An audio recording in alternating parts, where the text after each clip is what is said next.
This is Talking Left with Danielle and Shano.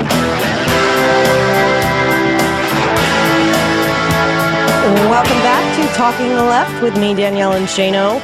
We are very excited to be joined by none other than Hal Sparks of the Hal Sparks radio program Worldwide and about Mega Worldwide, and about 5 million other ventures. You are a busy man, Hal. I work a lot. I would not say busy. Busy to me is errands that other people force you to do. You know what I mean? It's like, yes, yeah, okay, today I got to pick up my jacket at the cleaners, and then I have to remember to pick up, we're low on eggs. Like, that's busy to me. Work is, I care about this, I care about this, I care about this, I care about this. How can I do all of them well? Yeah. You know, it's a mild difference, but to me, when you love what you do, it's not often really work. In a Carlin-esque way, it's an important word distinction that I live by. I think that's a really good way to phrase it, and I may start using that so that I don't always feel so busy. No. Yeah. No, I'm working. I've got stuff to work on. There's work to be done. And I don't feel too, Amish to the fields will go dry if we do not work on these. So you're here in DC. You have a big show tonight and another one in Baltimore. Yeah, in a couple weeks. Yeah. It's the first week of June. I'm at the I will look it up even on air. The comedy club is the Baltimore Comedy Factory in Maryland, and I'm there Friday, Saturday, Sunday kind of deal, the whole weekend doing shizzos.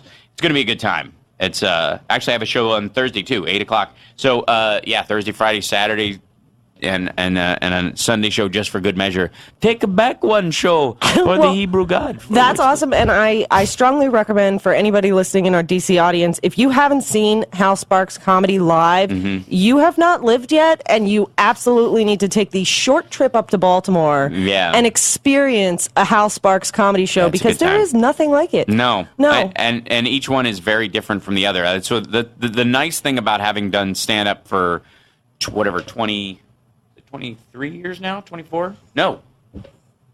Yeah, 23. Did you start when you were 12? I started when I was 15. I started really touring when I was 17. Wow. I started doing stand-up when I was 15. Actually professionally getting paid for it.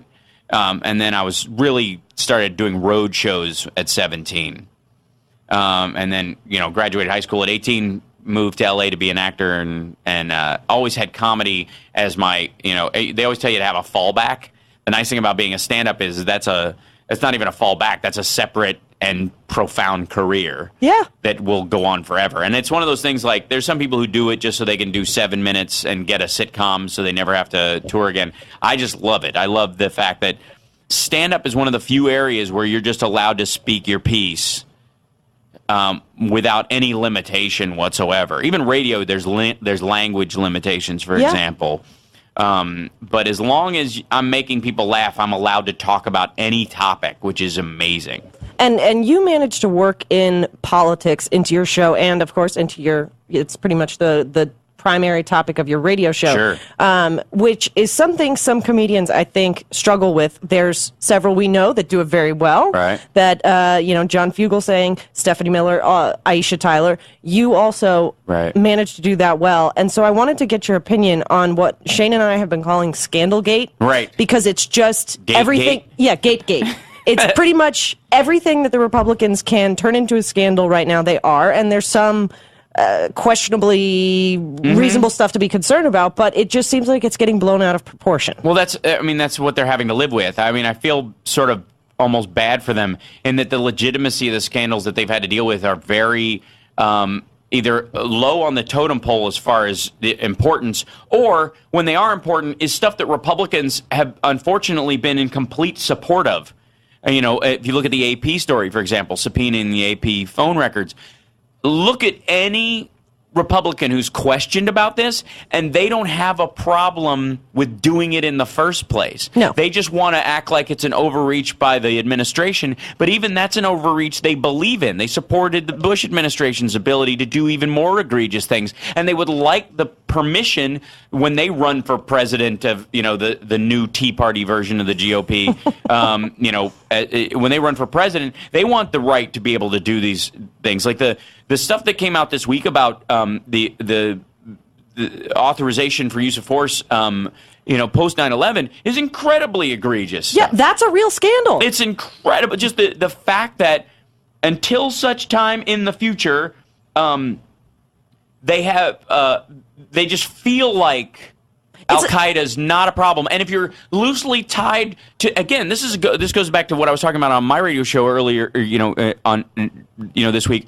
But the idea being that they want so badly for this administration to be bad on the war on terror, for example, and that they're strong on it, that anything that is overreach from a presidential level that would worry anybody who really gave a crap about freedom, about liberty, the words that they like to bandy about, they can't even attack because they would want to go even further down that road. Right. And the authorization for the use of force is so lax. And they're calling this, they wanted the Benghazi attacks to be labeled as an Al-Qaeda attack right away. Well, get used to that idea. They want, Syria, for example. Syria is a big deal, and putting boots on the ground in this country and dealing with their civil war is a big deal. Now, in that area, there is no way you will be able to totally excise the concept that somebody related to Al-Qaeda at some point in the past or on some sideline affiliated group will not be able to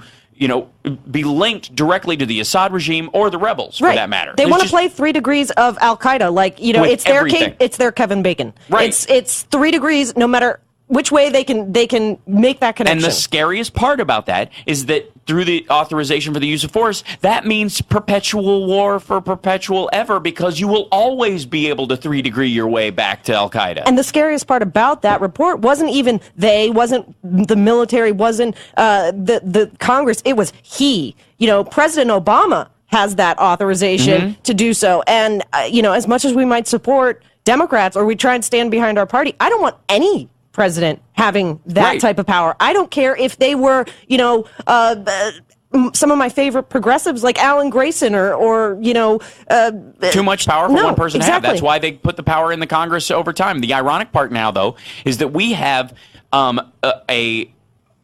in some cases theocracy, in some cases like a minor monarchy by individual senators or small groups of congressmen or singular congress people, with the senatorial threat of filibuster, or my favorite, the anonymous hold, which in a democracy one would think would be illegal. Yes. I mean, it's a bill. Someone has written it. It is produced in public. You can read the contents of the bill, but somehow it is not your right to know that one member of the Senate has put a hold on it so it will not go up for a vote, singularly removing it from the democratic process. Which they wouldn't need to do if they weren't afraid of the public reaction of them putting a hold on it. Right. Well, the Republicans' biggest problem is their own ideas. Yeah. And the reason their outreach efforts, be it on, with minorities or women or any of the groups that they've systematically disenfranchised for decades, the reason it isn't working is because it's not the messaging. I mean, they like to sell people on the idea that the problem was Mitt Romney. He was just a bad candidate, and our goods were not sold. They didn't get the shelf space they deserved, and they just need a new Coke labeling. When the reality is they suck. Yeah. The ideas are ferociously racist. Yeah. Ferociously misogynistic and homophobic. They are actively disenfranchising large groups of people and then honestly believing for a second that they can message their way with those people around that they can convince immigrants' rights groups and Hispanic people, American citizens of Hispanic origin, that somehow they don't have it out for them when they aggressively and actively do. I think that Heritage they are Foundation. Yeah, exactly. We're talking to you. Right. I think that to some level, they're used to speaking to their own base, which isn't often informed on the issue, which does buy into conspiracy theories, which does, willingly ignore the big picture for some, I've got the black friend, so I can't be racist. Governing by YouTube comment, because that's arguably what it is. Or Yahoo News comment. Yeah. Yeah, those are some scary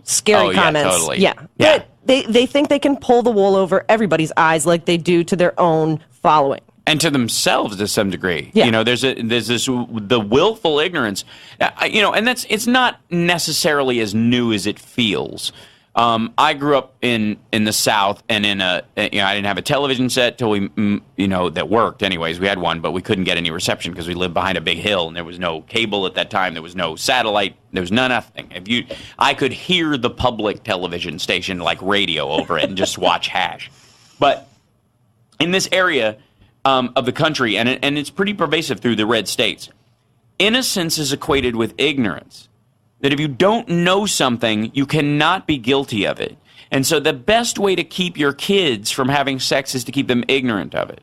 The best way to keep your kid from being gay is to never hear about gay people. The best way to keep your wife or your daughter from asking for a job or wanting to further herself as an individual is to not have the opportunity exist in the first place.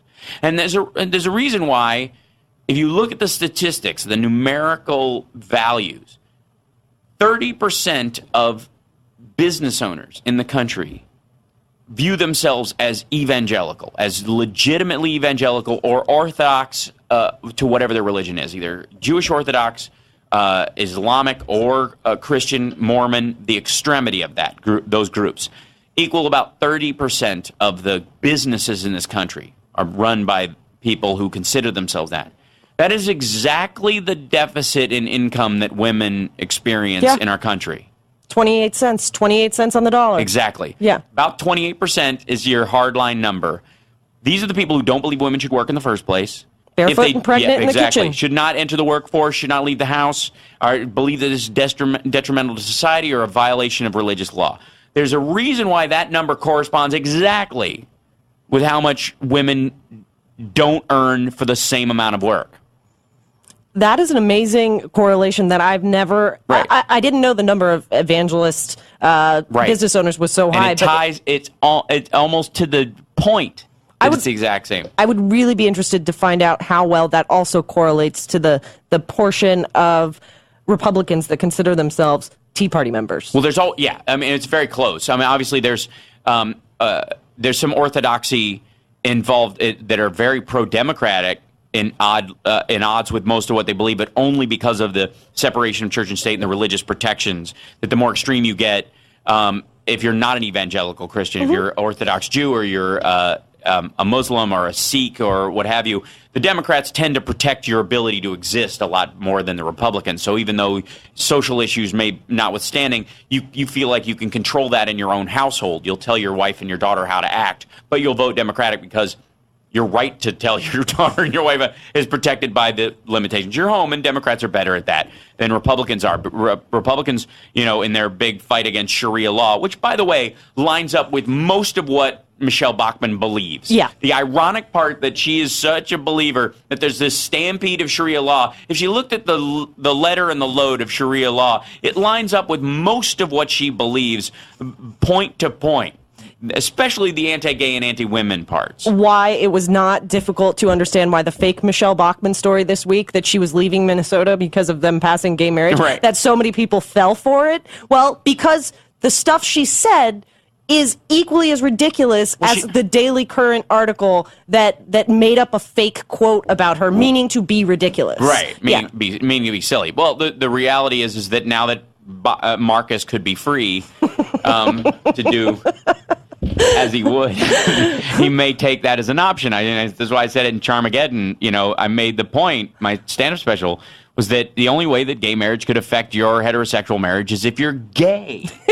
If you're a homosexual and you now have the opportunity to marry someone of your same sex because it is legal, that's the only reason it would affect it. Yeah. The only way that you married a woman or you married a man just because the prevailing society around you would mistreat you or even physically harm you if you did not fit in, so you got into a sham marriage. The only thing, the way gay marriage would make that fall apart is now it becomes legal and you can marry someone that you want to be with. Well, Hal, you are brilliant in addition to being funny. And I do what I can. It's amazing that we hit on so many issues in just a few minutes, but I know your time is valuable while you are here on this comedy tour. And thank you very much for joining us. Anytime. hanging out on Talking Left with us. Anytime. And thanks for your help on my show this week. You guys were an indispensable feed of intel. Oh, it was lots of fun. It was a party. Thank you. Thank you. Everybody needs to go and check it out at halsparks.com and watch every Saturday at Hal Sparks radio program Mega Worldwide, which is just awesome on Ustream. You're listening to Talking Left with me, Danielle Inchino, and we'll be back with Juliana Forlano and more, so stick around. What kind of a crazy world is this? It's Talking Left with Danielle and Shano.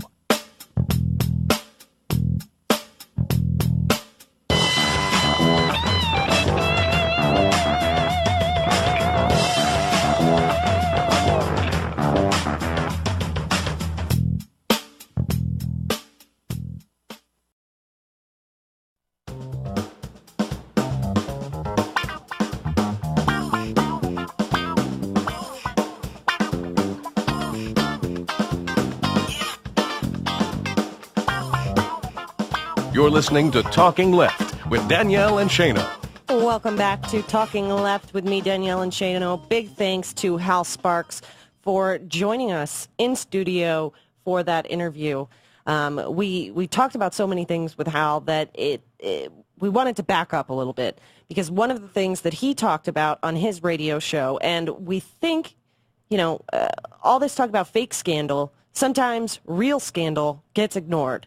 And one of the real scandals, I think, that's come out of this is this letter from the Heritage Foundation to John Boehner. The Heritage Foundation's action part, which is their 501c4, which is hilarious. It is. I'm quite sure it's the part where the political arm of it. Right. But so perhaps it's not a CO. I don't know. But whatever it is, it's not. There's Heritage Foundation proper, as proper as they can be, and then this is their action arm. Right. And considering that name, I think that's probably their political organizing group. But that's just my theory. I don't know that for sure. But for anybody who hasn't heard about this yet, the Heritage Foundation actually sent a letter to Eric Cantor and John Boehner advising them to focus on scandal, to spend time talking about scandal instead of legislating. They sent this letter, and it reads, "We urge you to avoid bringing any legislation to the House floor that could expose or highlight major schisms within the conference. Legislation such as Internet Sales Tax or the Farm Act would give the press a reason to shift their attention away from the failures of the Obama administration to write another circular firing squad article." In other words, don't do anything. Just keep investigating. Which is, it's the legislative branch. Your job is to legislate. Leave investigations to the DOJ. Yes, and they will find an issue if it's there. I can't believe somebody said it out loud, or wrote it out loud, or circulated, or whatever. Because this is on multiple sites. When I first saw this article, I'm like, no. They wouldn't really. They made this up. They did. They really sent this letter for to as much as we can verify. I mean, this seems like a real letter. And it's on sites where it would not be beneficial to Republicans. I found on National Review, Breitbart's site, NBC actually has it as well. Not a lot of people have seemed to be talking about it because maybe it's duh. Yeah. We know they're all doing this. But it just, this obsession with these so-called scandals has pretty much stopped Washington in its tracks. They've focused on nothing but IRS, AP, and Benghazi for the last week, and they haven't gotten any real work done. And, one of the biggest complaints with Congress, why their approval rating is so low to begin with, is the fact that they're not getting any work done. And Americans don't have work to go to. Right. Remember, it was jobs, jobs, jobs. We're running on jobs, jobs, jobs. Tell me how this creates jobs. Then they went into destroying PBS and taking away women's right to choose. Yes. That's what they spent their time on. And busting unions and trying to reduce our right to vote. Right. So don't tell me you're about jobs, jobs, jobs when you have letters like this out here. You're about investigating the White House. And if that's what you want to be about, you better run on that record. Yeah. Run on that record. And don't forget, they spent more time another day also voting on another attempt to repeal Obamacare. So, and according to the Think Progress blog, fully 15% of their floor time since has been towards repealing Obamacare. 15%. $55 million spent on their ridiculous votes that will never go anywhere. Instead of focusing on jobs, the economy, on green energy. Dare I say that's a scandal? I'd say that's a scandal. It's scandalous, at least. Yeah. And this is another one. You can check it out for yourself. Just look up Heritage Foundation's letter about IRS Benghazi AP. You'll find it. And you'll find it on multiple sources. So we do believe that this is a real letter. We will be back with even more on Talking Left. We still have Juliana Forlano coming up in just a bit. So don't go anywhere. You're listening to Talking Left with me, Danielle and Shano, and we'll be back with more. Confound it. You're right. It's brilliant. It's Talking Left with Danielle and Shano.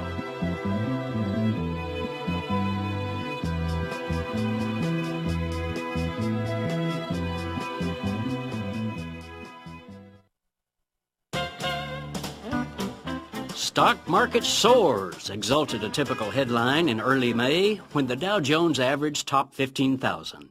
But this index of Wall Street wealth gives a false picture of our nation's true economic health. Yes, the privileged few are doing extremely well, but the workaday many are struggling and falling further and further behind as the jobs market sinks steadily from mere recession down into depression. The monthly unemployment reports don't tell the depths of misery out here in the real world beyond the view of Wall Street and Washington elites. For example, President Obama hailed the news that unemployment dipped to 7.5% in April. Unstated, though, was the stark reality that this good news dip was not due to a jump in job offerings, but to a bad news labor market so weak and discouraging that Americans are dropping out of it or never entering it. More than a third of our working-age population is no longer even in the job market, and only 58.6% of us are employed. Put the opposite way, 41% of the potential workforce is not working, about 102 million people. One more statistic, and it's a chiller. More than 1 out of 5 American families report that last year, not a single family member had a job. Our people are trapped in a jobs crisis that's sucking the economic vitality out of our nation, but our leaders even refuse to acknowledge it. In fact, corporate chieftains deliberately exacerbate the crisis by hoarding trillions of dollars that ought to be rushed into job-creating expansions. And politicians add to the casualties by gleefully firing hundreds of thousands of teachers, firefighters, and other valuable public employees. This is Jim Hightower saying, America's middle class is burning to the ground, while Washington fiddles with nonsense and Wall Street feathers its own nest. It's disgraceful.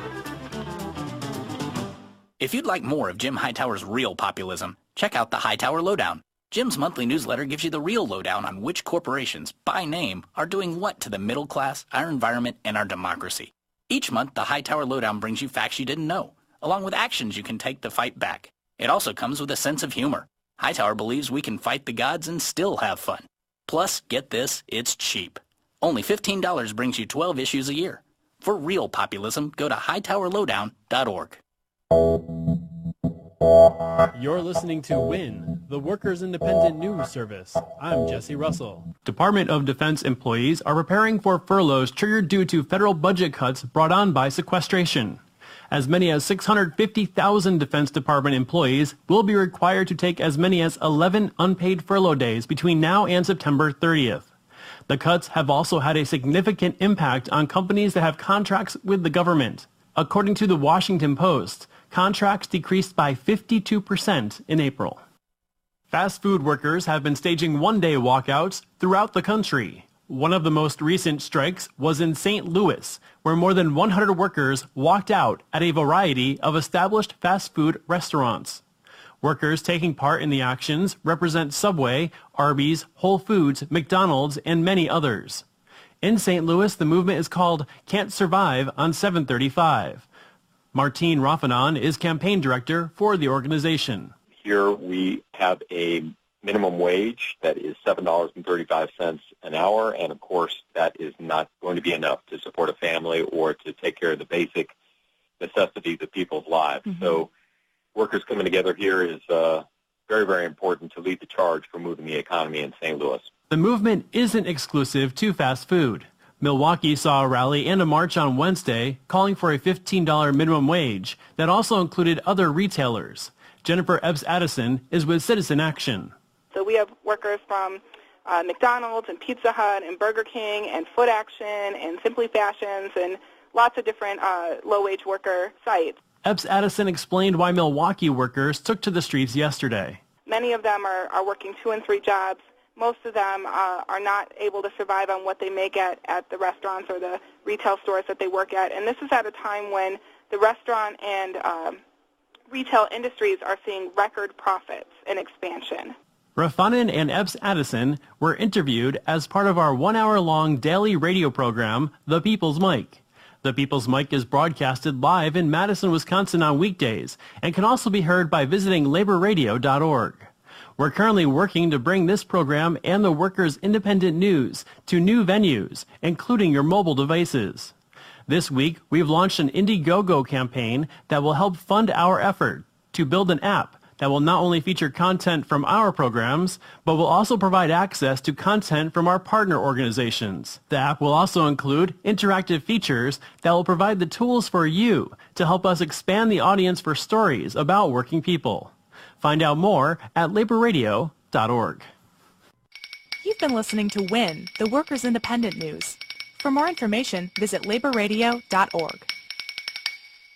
You are a waste. A loser. Everyone hates you. Why don't you just stay in your car and keep driving? I'm serious. Drive until you run out of gas, then get out of your car and walk until you find someone who doesn't think you're dumber than bricks. Could take a while, but at least all that walking might burn a couple of calories.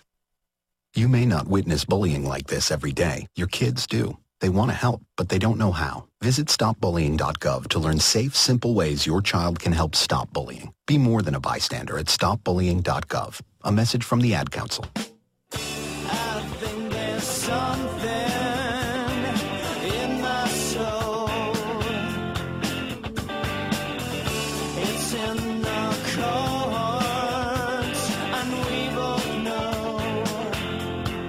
Welcome back to Talking Left with me, Danielle and Shano.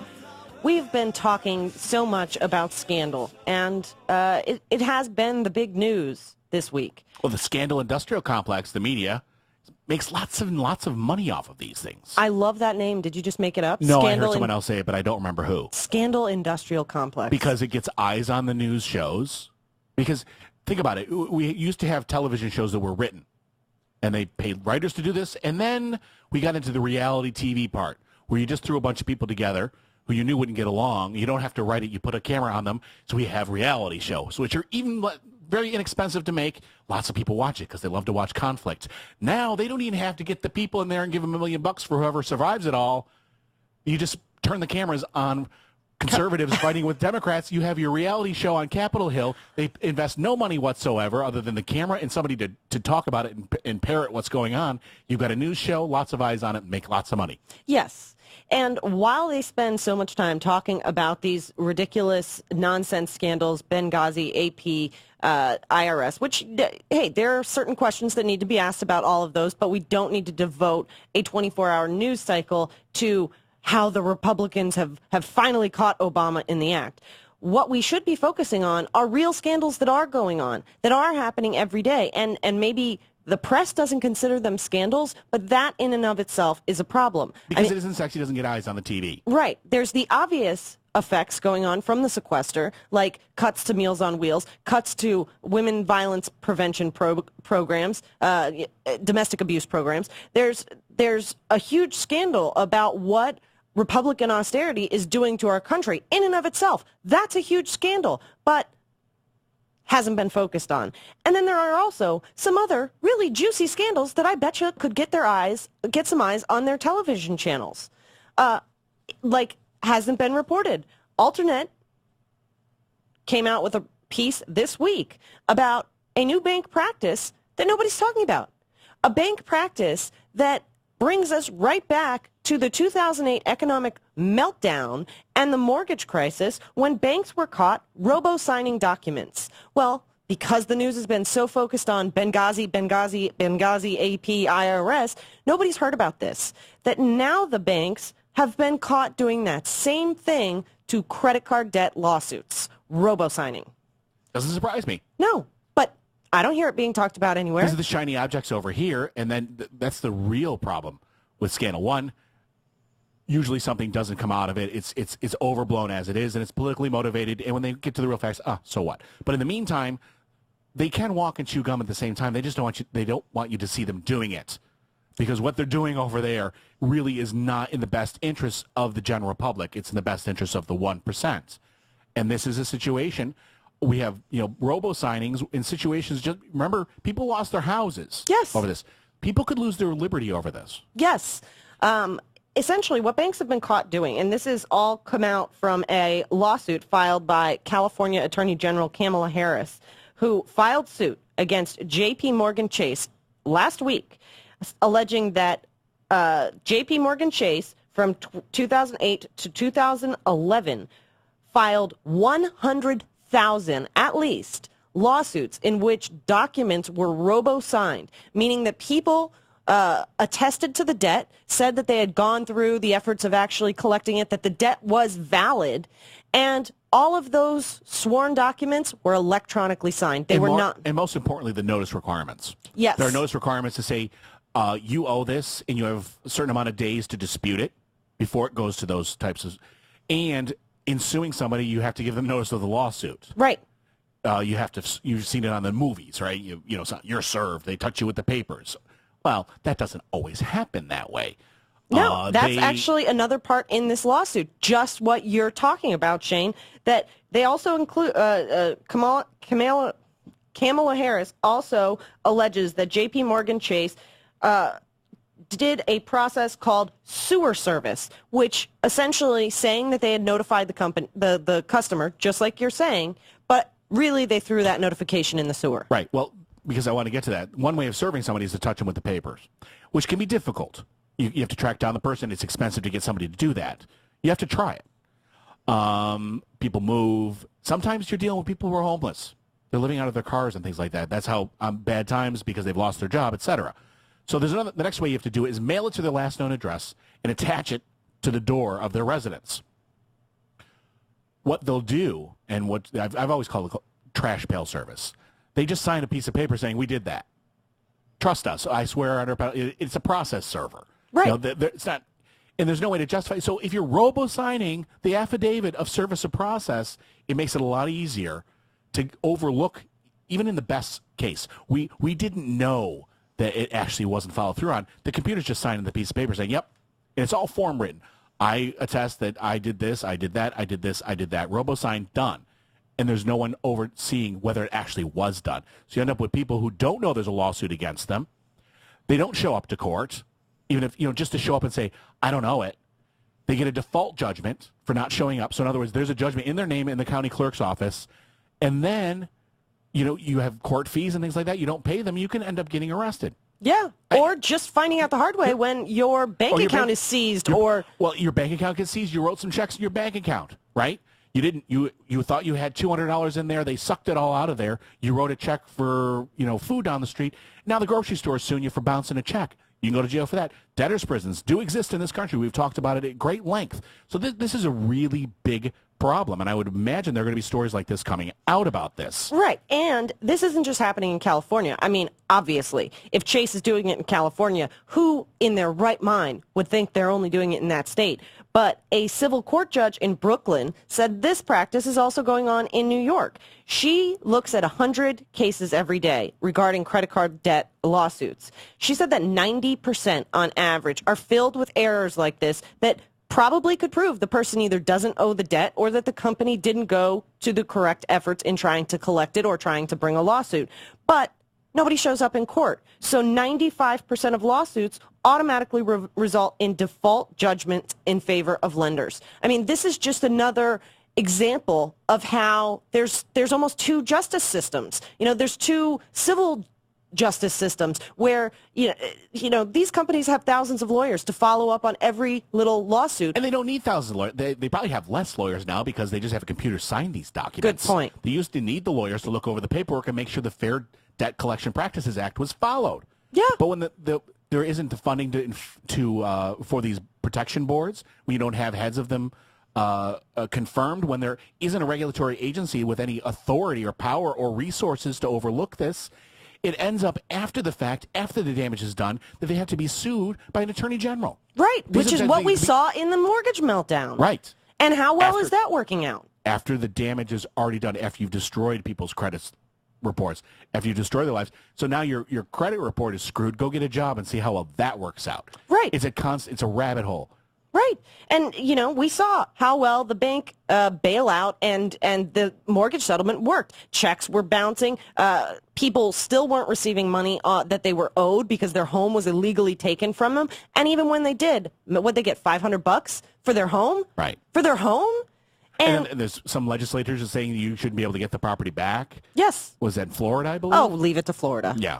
Yeah. So, while all the time is being focused on Benghazi and AP and IRS, and I do think, if as part of, we're not part of the mainstream media, but we are a radio program, and I think we do need to touch on them and acknowledge that those scandals are going on, but some time needs to be spent focusing on the issues other people aren't talking about. And this scandal right here of more robo-signing after being caught in this process in the mortgage scandal, in the mortgage meltdown, is a big deal. And because the media is so focused on everything else, it's not being covered. The fact that Richard Cordray still has not been confirmed to the Consumer Financial Protection Bureau isn't being covered, and it needs to be. So thanks to Alternet for finding this story and pointing it out. Another big story that people are not finding out about, are not talking about, there has been some discussion about the authorization for use of force, about President Obama essentially being confirmed that he has the power to go to war with any country, to strike any place, if he feels fit. I'm glad that this is actually coming out. People are talking about this one. Yes. That the old Iraq, that it's just ad infinitum forever. The war is everywhere, every place, which confers upon the president, especially after Bush expanded so much authority, so much power. There has been no declaration of war. And it's interesting, there are people who voted against it in the first place, actually one person, Barbara Lee, who says we need to revoke this. We need to repeal this. Yes. We've talked about this with drones. Declare peace. Yes. And if you want to go after in a certain area, then get the necessary authorization. Well, and in addition to that, something that's been missed, the president has gotten this overreaching, way too far power. Well, the military has taken its own quiet little piece of it as well. In the defense, a new change was made to the U.S. Code. It's titled Defense Support of Civilian Law Enforcement Agencies. It's essentially a law that says if the law enforcement agency in your area is having a bigger problem that it can't handle, it can call in the military, it can call in the National Guard. It's a normal law. Well, the military made a nice slight little change to it and has granted itself to do so without prior notification or authorization from local law enforcement or civilian authority. So we can declare martial law whenever we want. And the military can do it. Wow. And in one of those, this so reminds me of the Bush change to martial law, where he said he added the words or any other reason deemed necessary to a possible reason for martial law.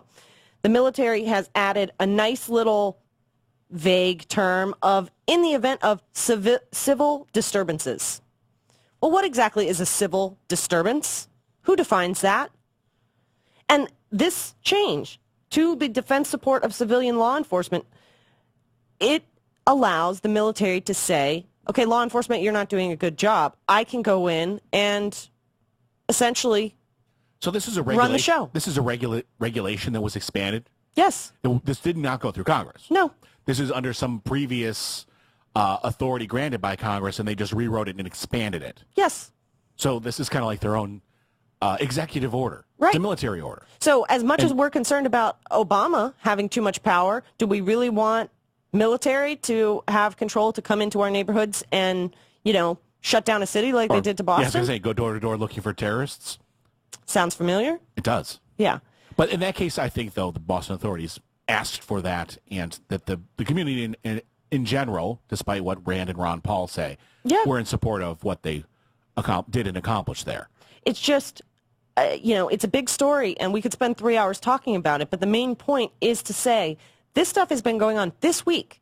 These are announcements made this week, and a focus on Benghazi, AP, and IRS, and the Republican nonsense of trying to go after the president and go after the Hillary Clinton has prevented the public from learning about very important stories like this that we have a right to know about it, and that it's the press's job to report on and help us find out about. And they are falling short because they want to focus on scandal. These are real scandals. These are the things we should be paying attention to. Okay, ask the questions that need to be asked in those other scenarios, and then move on. That's it. So there's my rant for the day. We have so much more in store. Sure, it's just one. I'm sure it'll be the only one. Yeah. We have more in store just a few minutes away from Juliana Forlano. We're very excited to talk to her. You're listening to Talking Left with me, Danielle Encheno, and we will be back with more, so stick around. Holy crap! We'll have more on these new developments after this. It's Talking Left with Danielle and Shano.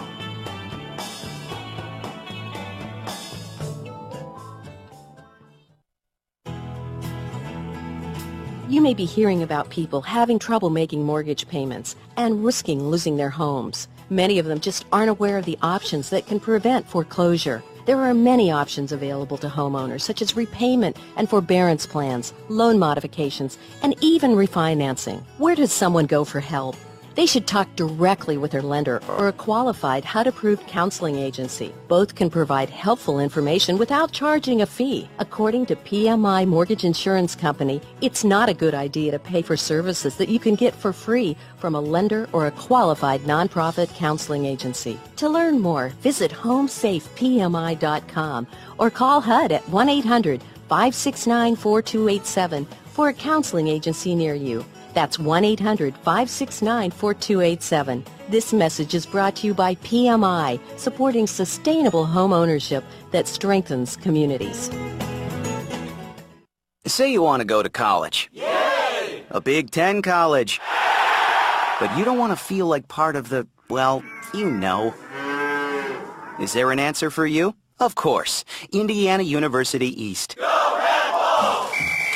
Indiana University East. You'll get the quality of a Big Ten education in a small college setting. IU East offers more than 50 fields of study, from accounting to political science, taught by internationally recognized faculty with an average of 18 students per class. So it's not, student number 95A-6273, please report to. It's more like, hey, John, welcome to class. Best of all, you'll graduate with one of the most respected degrees anywhere, a degree from IU. Don't wait. Go to iue.edu or call 800-959-EAST to arrange a visit to Indiana University East. IU. Focused on you. When our daughter Ava was 4, we noticed she didn't talk much. A genetic test revealed that she had hearing loss caused by 2 mutated genes. One she inherited from myself, the other from her dad. If it weren't for the amazing people at U of M, we might have never known the true cause of Ava's hearing loss or how to properly treat it. The University of Michigan C.S. Mott Children's Hospital is one of only a handful of hospitals in the world researching genetic hearing loss in addition to treating it. Our breakthrough research and advanced treatments combined with outstanding care help us change children's lives in extraordinary ways. For the leaders and best in pediatric care, call a Mott Patient Advisor at 877-475-MOTT or visit mottchildren.org. She is more talkative now and more social. She loves music now. She's humming to the music, and it's sweet to actually hear her humming. To learn more, call 877-475-MOTT. They not only helped us find answers, they helped Ava find her voice. That's the Michigan difference. We Act Radio is a very proud partner of the Start at Westminster, a harm reduction, prevention, and awareness initiative sponsored by the Westminster Presbyterian Church right here in D.C. START stands for Syringe, Treatment, Advocacy, Resources, Training. These are the core elements of the harm reduction philosophy at START. The goal of this program is to reduce transmissions of HIV, hepatitis, and other blood-borne infectious diseases by empowering those at risk of infection with the tools, resources, and referrals they need to take charge of their health. Over the past year, the Start at Westminster tested over 1,600 people, and they're averaging about 150 tests each month. And of course, with the proper funding, that number could go even higher. For more information on this terrific program, go to www.startatwestminster.org or visit the Westminster Presbyterian Church, 400 I Street Southwest, right here in Washington, D.C.